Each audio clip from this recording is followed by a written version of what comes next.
South Africa's image is being assassinated, and I hope people can see this. I hope you're really going to start loving your country. This is where I want people to be honest with themselves about the immigrants in this country.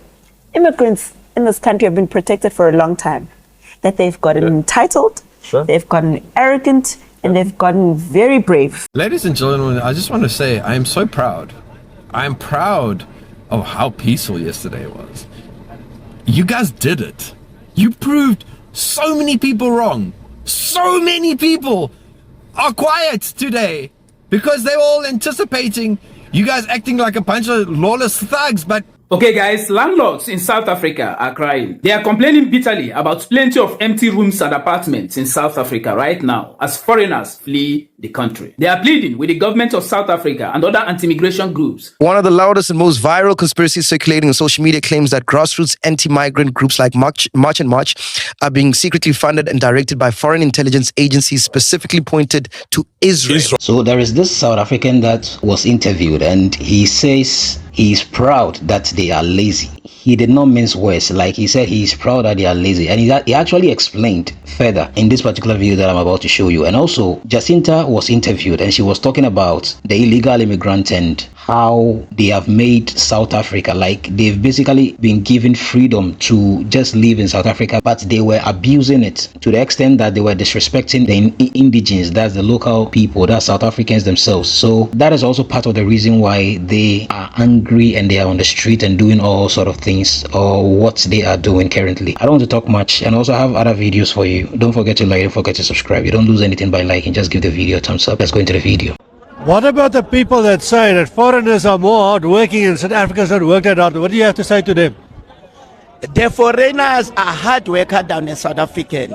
But even the South African, when they go to Zimbabwe, they are going to be a hard worker because it's not their comfortable zone. In Zimbabwe, the Zimbabweans are not hard worker in Zimbabwe.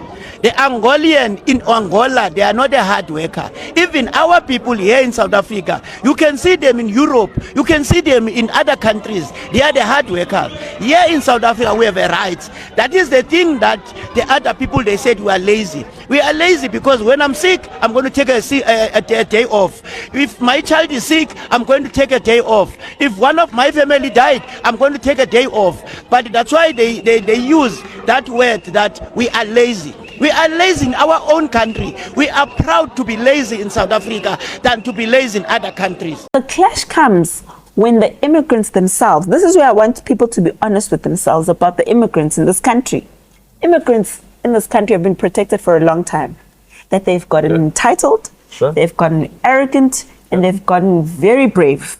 Right? Sure. I saw some Malawians on the camera saying, you guys are you are lazy, you are this and that. That's what I'm trying to say. Sure. So you can't expect that to not play a factor in people being angry. Sure. Because like I say, we are fighting our government. Our marches are to our government. We're not going to the drive-in where the Malawians are and saying remove. If we wanted to do that, trust me, we would have done that. We are seeing some people being grabbed and chased away and papers checked. Well, let me tell you, I don't want to account for things that other people are doing. That's not on us. Because we've never even preached that. I'm going to account for what we say and what we do. So, like I said, communities are angry. Remember, I said this from the beginning, from the onset. And that is because of government's failures. But I still maintain we must never take away from the role that the immigrants themselves have played.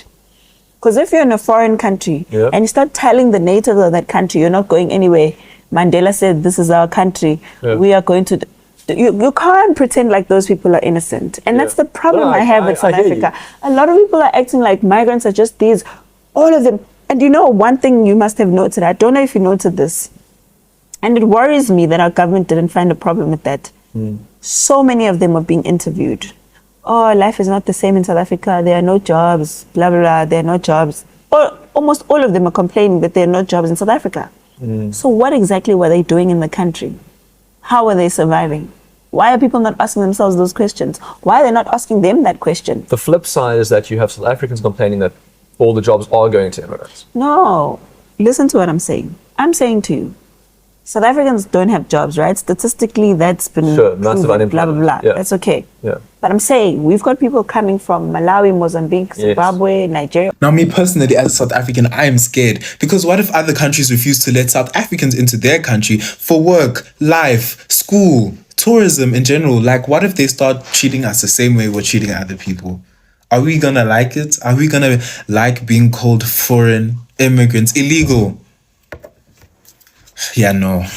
I want you to pay attention to this particular video, and then we're going to give a comment on it. Were you disappointed in South Africa up to the 11th? No. I mean, our people exercise their right to protest, which is enshrined in our constitution, and we must support that. For the most part, the protests, the marches were quite peaceful. Only a very few incidents. It could have been much worse. And I was very pleased that we're able to hold extensive consultations with a number of people.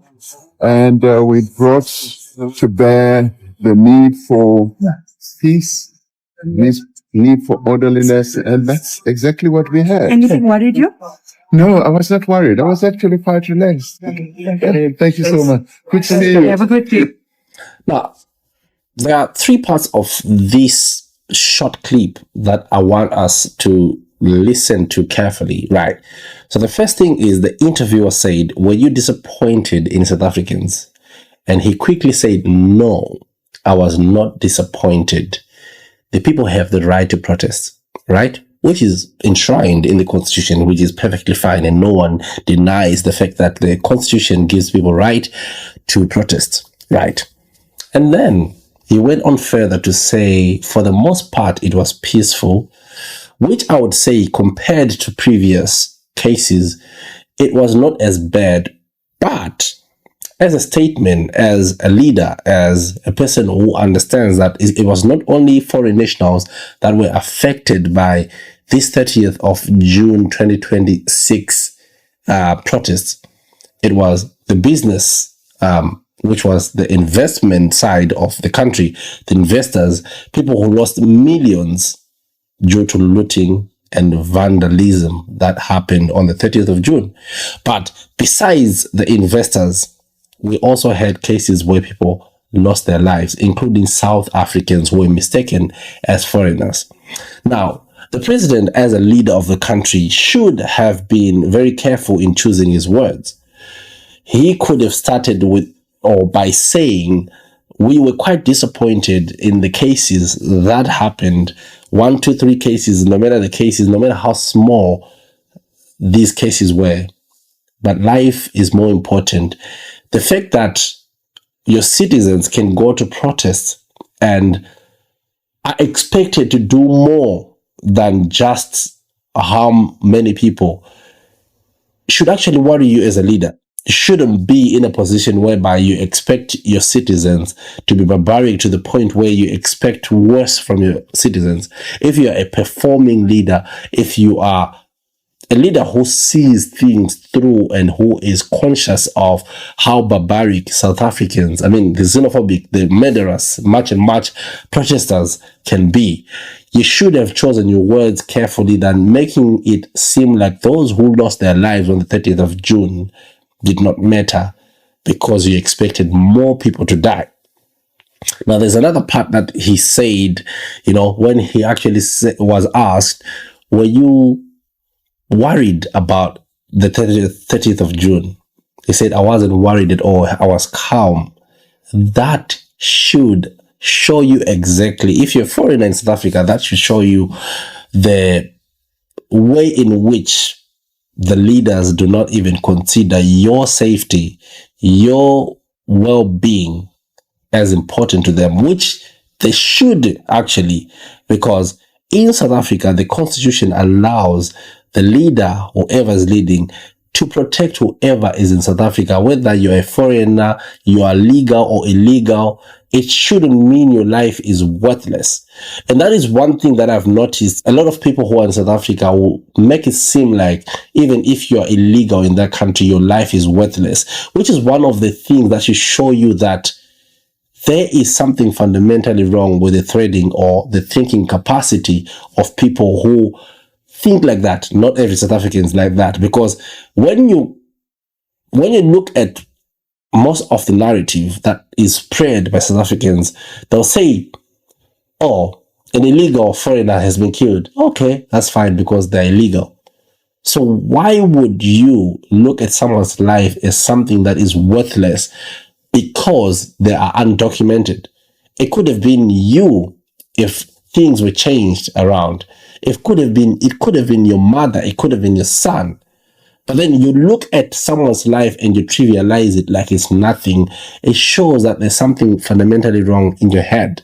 And that is exactly the mentality that we need to talk about, because the president himself is showing that mentality that says people who died on the 30th of June, people who lost their monies and businesses on the 30th of June due to looting did not matter.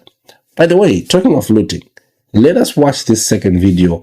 And I just want you to see how crazy some people are. Now, let's look at this. I get the shop has been looted, clean. Zoletem, Chrisani Street, son. Yo, that's what I know about our people. Did you hear? That's what I know about our people, not foreigners. No, she said that's what I know about our people, these South Africans.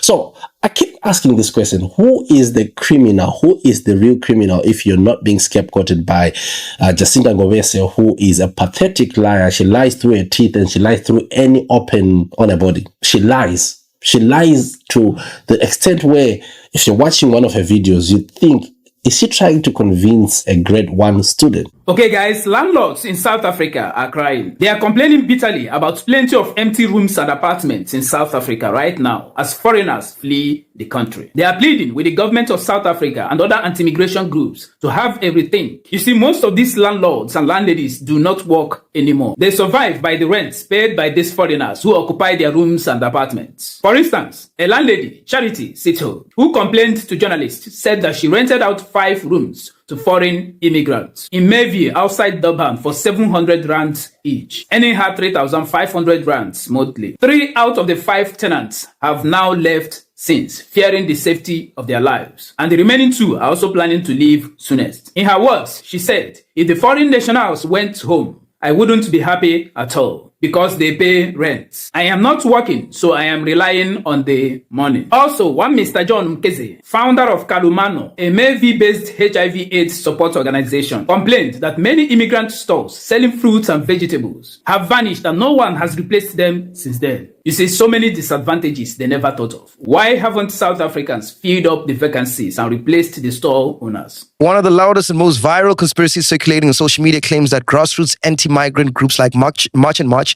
are being secretly funded and directed by foreign intelligence agencies specifically pointed to Israel. Israel, yeah. God, proponents of this theory claim that because South Africa took Israel to the ICJ, foreign operatives are deliberately weaponizing xenophobic sentiment to destabilize the country from within. And spark massive internal riots and force the government to focus on domestic chaos rather than international geopolitics. Yay or nay? You agree with that one? Plausible. I thought you were talking about Likhanyane. I'm like, whoa, slow down, man. Slow down. don't, hey, you better watch out, my boy. We're going to jump your ass if you talking like that. Okay, yo, Brad, it is plausible. It is plausible, Brad. Yeah. Give us the other one. Because we did fuck with Israel and they will strike back if they're not already striking back. Yes. They're buying a lot of land there by Cape Town, Western Cape. They will want it to stabilize us, you know. And also, if it's the case, it's working because the whole of Africa now hates us. South African artists are being dropped from gigs in Africa, but they'll still play piano though. They'll always play piano. We are who we are. Give them, And it's plausible. Because we are being hated now, and we've become #1 enemy of Africa. And we're not enemy of Africa, we just want law and order. The sad part about this whole situation is that all South Africans will be implicated by the fallout or the consequences of our current actions, whether you participated or not, because you will be guilty by association as a South African. The leaders of this movement will have lined up their pockets their political or financial incentives will have been met and their families are going to be taken care of. And guess what they're going to do? They're going to find another reason why you are at your demise. This is how it works. And I honestly feel like the Western entities or Western powers are working non-stop, 24/7 on the fucking clock, trying to divide us. And we don't even see us because there's people that have warned of what is currently happening. People who are scholars, people who are well researched when it comes to this particular subject matter. But no, we choose to not see past our anger and frustration or even hunger. We choose to brutalize and victimize people who are as vulnerable as we are. And if you do not see what is happening right now, if you do not see beyond the political scope or the struggles of South Africa, if you do not look at the bigger picture, then you are choosing ignorance. Yes, your grievances again are valid. Why do people have to always repeat the same thing? That the reason why we are here from the fucking get-go is because of our system is innately corrupt, rotten to the core. That's why it was easy for illegal immigrants to even come to our country and partake in these activities. But you guys don't want to hear you don't want to hear that. Mabahambe. You keep saying the same shit. You don't even see that we are being divided and conquered. They are putting South Africa in a vulnerable position where it's going to be very difficult for us to come back without the help of other nations who are our neighbors. Because look at what we're doing to them. We are fucking victimizing them. We are brutalizing them. We are stripping them off of their dignity, humanity, or human rights.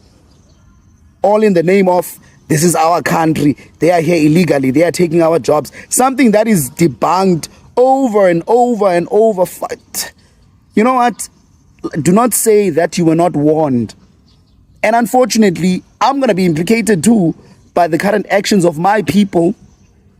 I am going to be implicated by that, unfortunately. But do not say that we didn't warn you, because now whatever that's going to happen when the fallout actually starts or when the consequences actually start rolling in, they're not going to say, people are not going to say, or whoever or whatever, they're not going to check if you participated or you didn't. Every fucking South African will be implicated by the fucking consequences of our current actions. Government has been saying South Africa or South Africans are not xenophobic. We've been seeing throughout this year, a lot of South Africans are xenophobic, and this is these are March and March. Let's be honest, it's a xenophobic hate group. You know, they have never provided any solution to any of the problems that we have in our economy: GDP growth, unemployment, poverty, inequality, and let me just put it this way: we've got an excellent statistical agency. And it has given us 5 reports since 2022 about the situation in terms of international migration. So the long and short of it is that migrants are between 4 and 5% of the population. It does not constitute a crisis. Our crisis is unemployment, poverty, and inequality. You can't scapegoat 4 to 5% of the population for all our problems. It doesn't make sense. It doesn't make sense whatsoever. Yeah. Duma, who then is responsible for communicating this to the general populace of South Africa? Is it the government's failure to communicate, to say these are problems of our own making, that the economy is not growing, and perhaps they'll blame it on external factors, but for the longest time the economy has not grown, and these are the underlying factors that are causing people to be frustrated, and therefore they are using foreign nationals as an outlet. At least that's what I'm saying. So I saw after Addington, I saw the Minister of Education, Siviwe Gwarube. She came up with a campaign to explain to the people that only 1.8% of learners are foreign nationals, and she had a communication campaign. So for me, she will get, she shows how to have a campaign that you're talking about. But I haven't seen it with other ministers. And only 4 to 5% of your population is not a crisis. It's not high by international standards. Libya, 12%, Ivory Coast 9.7%, Botswana, our neighbor, 4.7%. Immigration happens throughout the world. So I don't see so we must focus on unemployment, poverty, and equality. We've got 13 million unemployed people, and we've had chronically low GDP growth for 17 years, 1.1% annual average GDP growth for 17 years. So I did a scenario. What would have happened if we, as a country, we had grown at the average of emerging and developing countries, 154 of them over the 17-year period, at 4.4%. If we had grown at 4.4% for the last 17 years, because other countries cruised to that without much effort, our unemployment rate would have been 5.7%, around about there, as opposed to 43.7%. So we should be, unemployment, poverty, and inequality are macroeconomic policy issues. Chasing away migrants will not solve a single problem in our country. Yeah? Because if we had to, mass deportation is against international law and South African law, it cannot happen. And if it does happen, you must look at what is the likely, is it going to be effective? What are the economic effects of it? We've deported 3.8 million people since 1994. And to illustrate the futility of deportation, from 2001 to 2011, the number of international migrants in South Africa increased by 1.2 million. But we deported 1.7 million people during that period. Yeah. So what the white paper on migration said is that it's a revolving door syndrome that we're seeing. It's costly, it's wasteful. And then what are the economic impacts? Migrants contribute 9% to our GDP, according to the OECD and the ILO. Now, if you're going to Mabahambi, all go home, it's going to have a blowback, economic blowback in our region. It will cause a humanitarian crisis. Because let's remember that if you look at the numbers, the only thing that has changed over the past, since the beginning of the century, since 1994, because people from Lesotho, Malawi, and Mozambique have been with us for more than 150 years. Yeah. So now, if the only thing that has changed since 1994, because I've been through the numbers, is that the collapse of the Zimbabwean economy. So we have to solve those things at source. Migration is a function. It's not a security issue. It's not a legal issue. It's a function of unbalanced economic development in a region. So once you start seeing it from a regional perspective, everything changes. So we must solve the problem at source in Zimbabwe. And that's what I believe, yeah. South Africa's image is being assassinated, and I hope people can see this. I hope you're really going to start loving your country, because at this rate, you as a South African are the only ones who are going to love your own country. And it's going to be really difficult moving forward. This mobilization now against so-called undocumented Africans, there's money behind it. There's purpose behind it. It's organized. It's not spontaneous. It doesn't come from the muscle. It comes from somebody who wants to mobilize. Very consistent. You can see the result with this objective. Just look at these Africans when we're playing Mexico, who supported Mexico against South Africa. You can see a lot of the noise around the continent, a lot of it based on wrong information. But gradually you are seeing this marginalization of South Africa from the rest of the continent. And there are people who are mobilizing today to achieve that objective. What will the ANC do about all of that? I don't know. Did you know that in 1976, African countries boycotted the Olympic Games in Montreal to stand up for Black South Africans because of apartheid? Like, they actually boycotted the Olympic Games, they didn't perform. Everybody withdrew. Google it, I'll wait.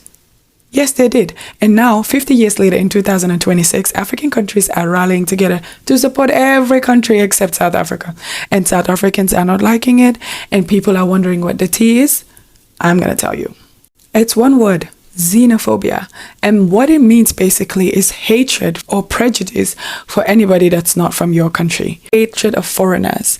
And South Africa has been perpetuating these xenophobic attacks and violence against their fellow Africans from countries like Nigeria, Ghana, Zimbabwe, and all over Africa, because they do not want these people to be in their countries.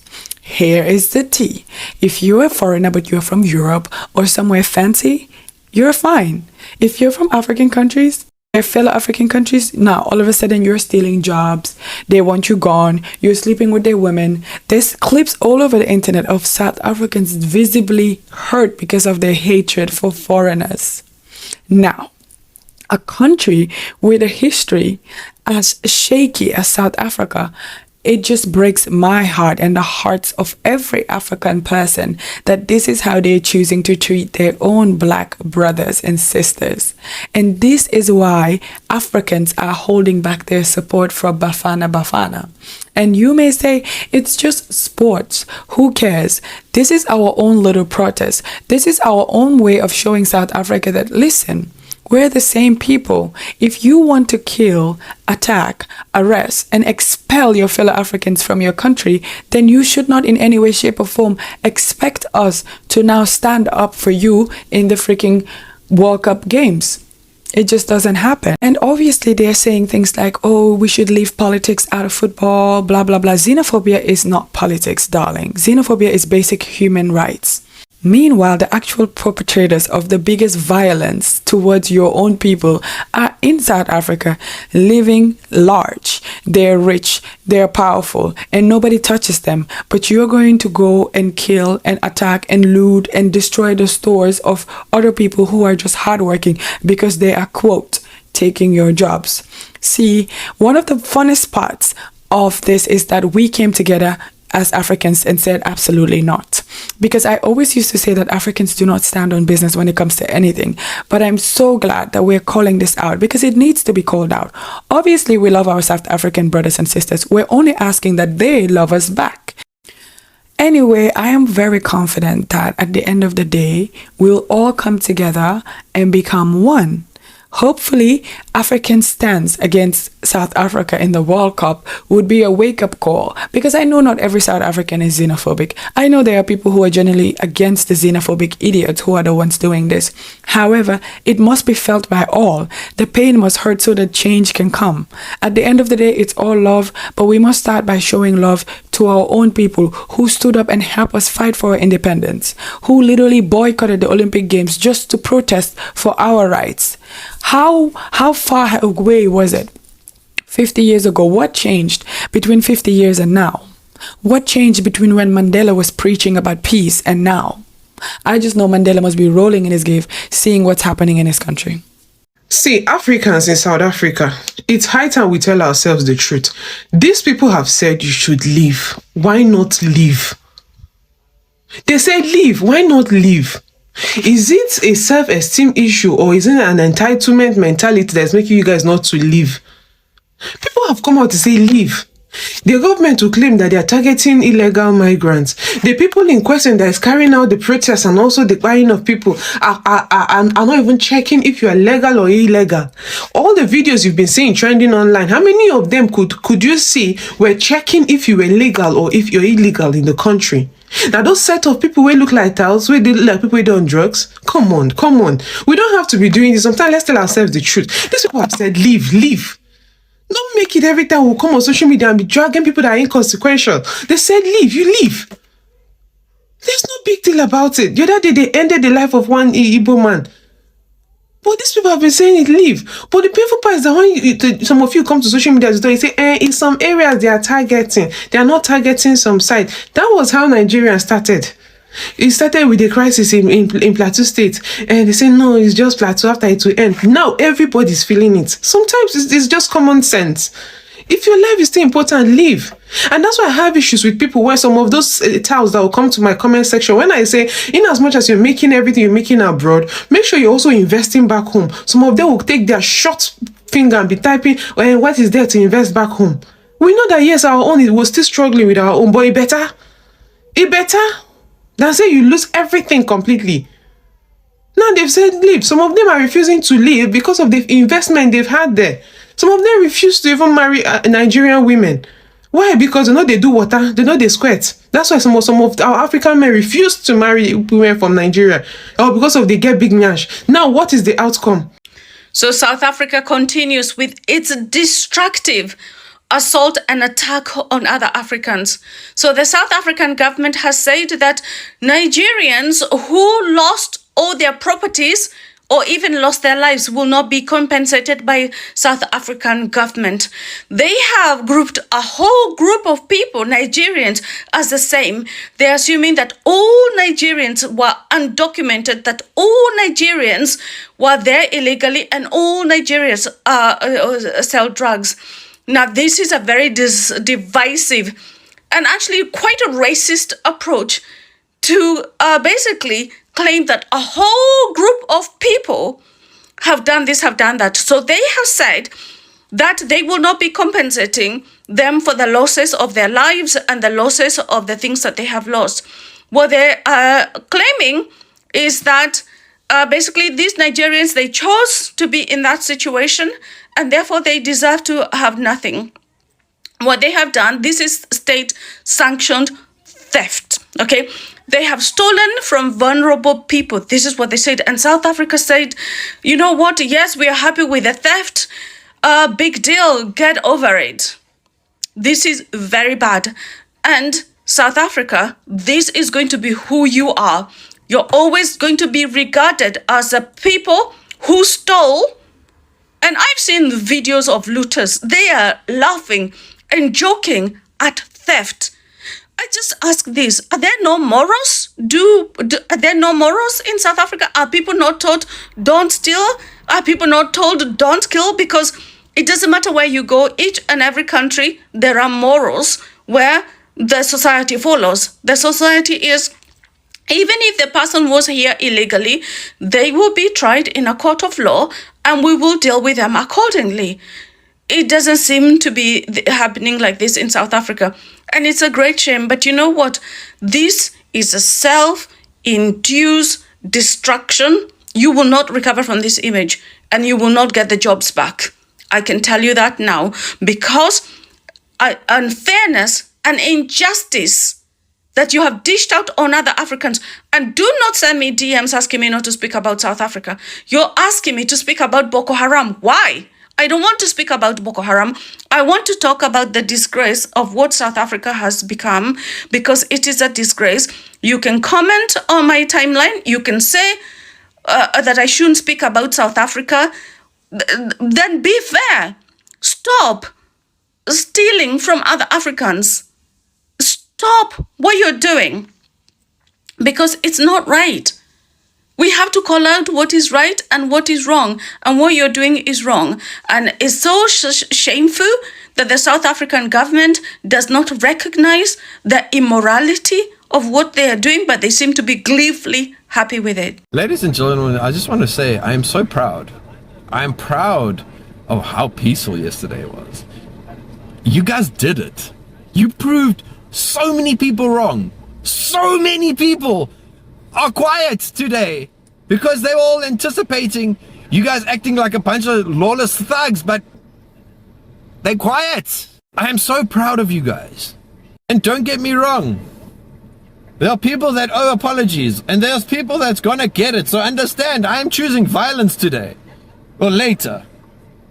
Stay tuned for that, but just know I'm proud of you guys. You see, the explanation that this guy particularly gave, I think it makes sense in a way, you know, because anyone from any country, whenever they travel, they tend to work harder in those countries than their own countries, because that's like your comfortable zone. You have people that you know. When you even go broke, you can easily call one or two people to sort you out and all that. But in a foreign country, whom are you going to call? You understand? In a foreign country, whom are you going to call? So you have that at the back of your mind. So whenever you travel, you tend to work very hard, and that makes sense. But I think saying they are proud lazy people, that's what I don't get. Probably he's being sarcastic about this whole situation or this particular thing that he said. But you know, in South Africa, I all the time say this on my channel, that what you guys are doing, for me, against it like 100%. The only things that I don't like is the way you guys are going about it, because you have a problem, you have an issue. that you want your government to resolve or probably do for you. Mixing up foreigners and saying foreigners are taking your jobs and all that, probably that is also a genuine concern,